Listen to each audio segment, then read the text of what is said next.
আমাদের বাড়িতে নতুন মেহমান আসার তো আর কয়েকদিনের অপেক্ষা শুধু। আরে প্রিন্স তুমি কোথায়, তাড়াতাড়ি চলে আসো। আরে টুইঙ্কেল বহুরানী আমি এখনই যাচ্ছি। বৌমা আমিও যাচ্ছি। টুইঙ্কেল আমি চলে এসেছি বলো কি হয়েছে তোমার। বৌমা আমরা চলে এসেছি, বলো তোমার কি হয়েছে। প্রিন্স আমার মনে হচ্ছে নতুন মেহমান আসার জন্য সময় হয়ে গিয়েছে। আরে দাদা বৌদি তোমরা তাড়াতাড়ি করে ব্যাগ প্যাক করে টুইঙ্কেলকে নিয়ে তাড়াতাড়ি করে হসপিটালে যেতে হবে। প্রিন্স তোমার ব্যাগের মধ্যে তাড়াতাড়ি করে এই জিনিসটাকে ভরে দেই। চলো তাড়াতাড়ি করে টুইঙ্কেলের জুতোগুলো খুলে শু পরিয়ে দেই। এখন চলো সবাই তাড়াতাড়ি করে টুইঙ্কেলকে হসপিটালে নিয়ে যাই। আরে প্লিজ দাঁড়া, সবার আগে আমরা আমাদের ব্যাংক অ্যাকাউন্টগুলোকে চেক করে দেখি আমাদের ব্যাংকে কত টাকা আছে।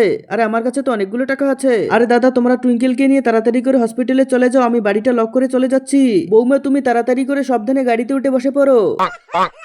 দাদা তাড়াতাড়ি করে হসপিটালে যেতে হবে, তাড়াতাড়ি চলো।